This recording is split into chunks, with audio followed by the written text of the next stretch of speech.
Police say she met with an undercover officer to negotiate a deal to have another woman killed. A judge ordered back to get treatment, all to see if competency can be restored so the case can move forward. Police made an arrest in a shooting from earlier this week. Officers say Jesse James shot a man in the head at the Franklin Commons apartment complex Monday. Investigators say he left the scene but was arrested last night after another assault. James is being held in the Warren County Jail on a felonious assault charge. The victim of the shooting has been identified as Timothy Lazier. However, his condition has not been released. An East Walnut Hills man accused of barricading himself inside his apartment, then setting it on fire, appeared in court this morning. Today, a judge set bond for Todd Hanley at $50,000. Police say they were called to Hanley's Kemper Lane apartment on a violent mental health check. When they arrived, police say Hanley barricaded himself inside and then set that fire and then refused to come out. Officers say they had to break into the apartment and then tase him in order to get him out. A judge set bond at $450,000 for a man accused of raping a girl under the age of 13. Del Meister Jr. was also ordered to stay away from the victim. The alleged victim told police the assaults happened on 3 separate occasions. A business is calling a former firehouse in Middletown home. Proclaim Billing Services is now operating inside the Titus Avenue building, which was purchased last year for $38,000. Another $50,000 was spent on renovations. City officials say the firehouse was decommissioned in 2014 due to budget cuts and a reduction of firefighters at the time. Happening now, Home Depot is hosting a hiring event. The giant retailer is preparing for its busiest selling season by hiring 600 associates in Cincinnati. Positions available include sales, cashiers, and online order fulfillment. So if you're interested in a job, you can stop by your area store until 7 tonight. Can't make it? Just apply online. All right, when you hear spring training, you typically think sunshine and warm weather, right? But that really wasn't the case for the Reds today. 9 on your side sports director John Popovich joins us live from a chilly Goodyear, Arizona, and a wet one, it looks like, John. It has been a less than ideal opening week for the Reds at spring training camp here in Goodyear. It has been windy and cold every day, and today it got worse. This is what spring training is supposed to look like. Bright sunshine, a warm, welcome feel. I'm sure this is what the Goodyear Chamber of Commerce brochure looks like. But this is what Goodyear looked like today. Dreary and drippy, and we were the lucky ones. The area north of here got blasted by a big snowstorm. A foot of snow in some places. We were fortunate to just get a lot of rain.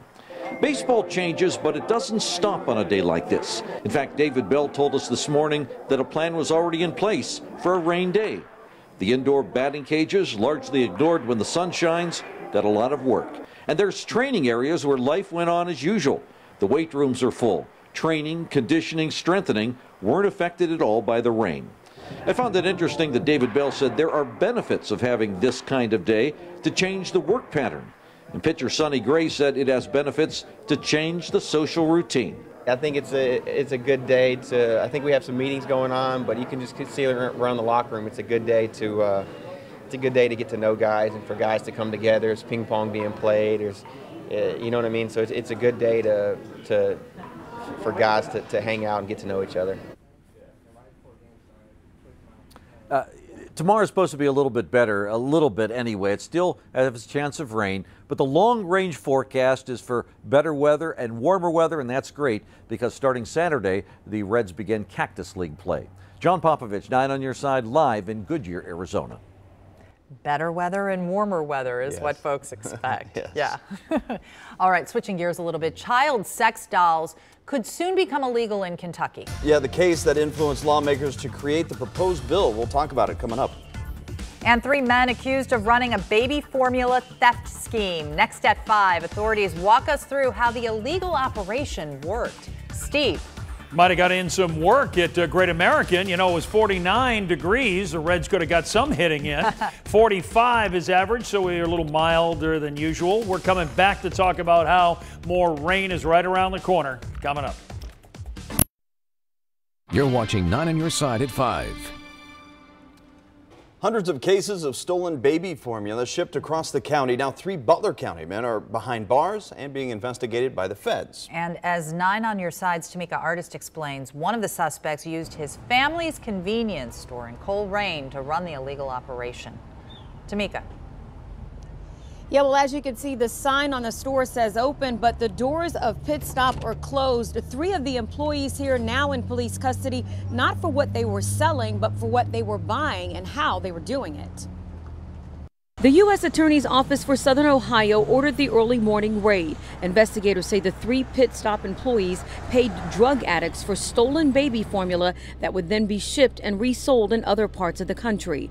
Federal agents also raided the Liberty Township home of 44-year-old Khalil Yaqub, whose family has owned Pit Stop for many, many years. When I came out at 7:30, there were probably at least a dozen different vehicles, and they had all of the vehicles in the driveway. Their doors were open, their trunks were open, but some of the neighbors here couldn't even go to work today because they couldn't get their cars out of the driveway. Sheila O'Connell lives down the street from where agents took several boxes, bags, and containers from Yaqub's home.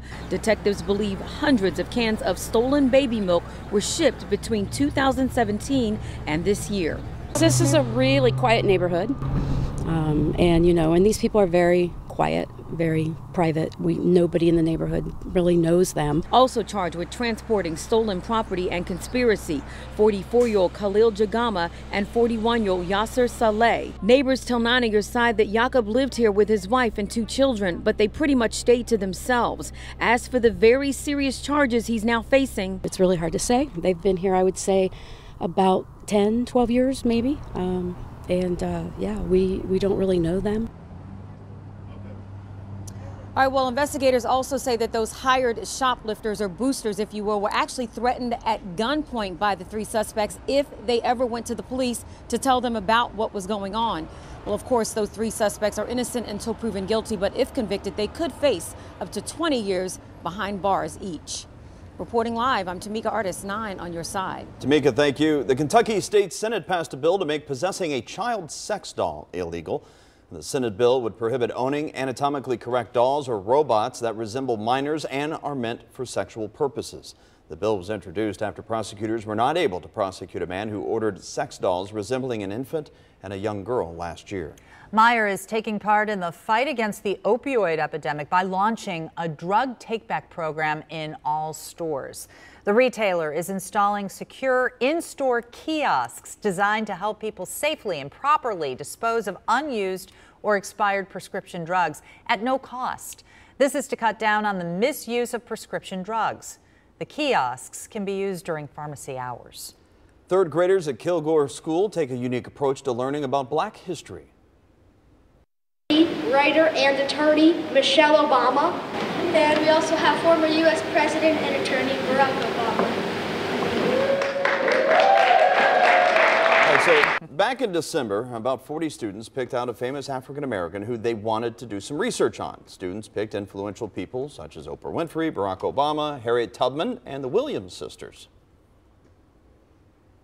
What I hope the students take from this is that African Americans have helped shape this country in the past, and African Americans continue to help shape this country. The students then embodied the people that they did the research, and for a little conversational tea time, that's where a group, 4 to 5 students sat around a table and had conversations about their lives as the people that they did research on. Pretty cool. Great learning exercise, yeah. Absolutely. Good. Nice, very nice. Sunshine today. We did have some in the morning. It was lovely. It was so it was lovely. pretty nice this morning. Yeah. Have you been outside recently? Not in the last few hours. You wouldn't be so happy, all right? Let me just I've been say working. That. Yeah, okay. Yeah. Let me show you how this is changing. I know you saw the sun today and it was nice, but really we're talking rain coming up, and it's not like we need any. Take a look at the story as we do a little behind the scenes and beyond the smartphone. Top 7 rainfall, and you know what's interesting here? A lot of them have been from the 1800s, with the exception, look at last year. Stuck in there at number 3. And where do we stand? Well, we're right there at number 7. It's not going to take much. In fact, we'll jump ahead into 6 category, maybe even into 5 category and it's not out of the question to 4 because we're going to see a lot of rain coming up to Saturday with a good inch and a half around here and the possibility of some severe weather too. So as we look at it, we've got all this moisture coming in out of the southwest. So we've got a few clouds now. There's some rain down around Louisville, some sprinkles. You folks in Owenton may catch a few sprinkles, maybe in the base of Grant County if you happen to be traveling south tonight, folks. Otherwise, it's just going to be some clouds around here, but that's going to change as we lose this high for tomorrow. The clouds will thicken up through the day, and we'll have a chance for rain tomorrow night, and then on Saturday morning we will see some rain, and there'll be pockets of heavy rain too. We'll especially see that rain as we head through about midday and later into the afternoon, right ahead of a cold front that comes smacking in on us. So what will happen is that warm air will set up, then that cold air will come in behind the cold front, setting off a few thunderstorms with the potential for some severe weather. And then as we head into Sunday, it looks like we'll see at least a few clouds early and then get into some sunshine later on through the day. So let's talk about that potential for severe weather, because the folks out in Oklahoma City, the Storm Prediction Center, are thinking about the same thing. In fact, you'll notice the nose of this severe weather stretching up into about Louisville or so. Something to keep in mind when we see that enhanced. That's almost a guarantee of some severe weather. The slight risk is an isolated chance, and then in marginal, it's possible but not likely, and that's where we stand. So we're in the possible category for most, and a little bit greater than that as you start moving to the south by Vevey, Dry Ridge, and down by Owenton. But given what I've seen tonight, I don't think it's out of the question we might see this slight risk grow a little bit. We'll certainly let you know first. Right now, we've got clouds, as I mentioned, across the area, and you'll see the temperatures are certainly mild, 46 degrees. No rain, though, as you notice on our 9 first warning Doppler, and I don't expect any, really. Just mostly cloudy skies, down to 30 degrees for tonight. Then tomorrow, mostly cloudy. There will be a chance of rain through the day in northern Kentucky, but most folks really won't see any rain till late tomorrow night and, as I mentioned, into Saturday. So on Saturday, I've got a temperature of 59 degrees, so we get that surge of warm air. And because we're getting winds out of the south and then they're going to quickly shift out of the west-northwest, we're going to have some real gusty winds here, maybe 35, 40 miles an hour through Oscar Sunday when there's just a chance of rain in the morning, Craig. All right, Steve, thank you very much. Straight ahead, bad gas, and that's not a joke. New at 5:30, the trip to the gas station that left at least 4 people stranded, and the calls being made to Ohio's Agriculture Department. Kings Island announces another construction project, but it is not a ride. What the amusement park is building next to help employees who live far away.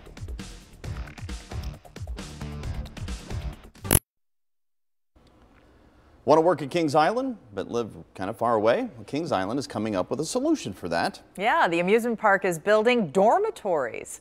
Dan Carroll from Chopper 9, the only local helicopter getting you breaking news first, has a look from the sky. Well, we want to give everyone an idea of where they're building these new dorms here at Kings Island. So at the top of the picture, you see the Great Wolf Lodge, and this is where the new dorm is being built.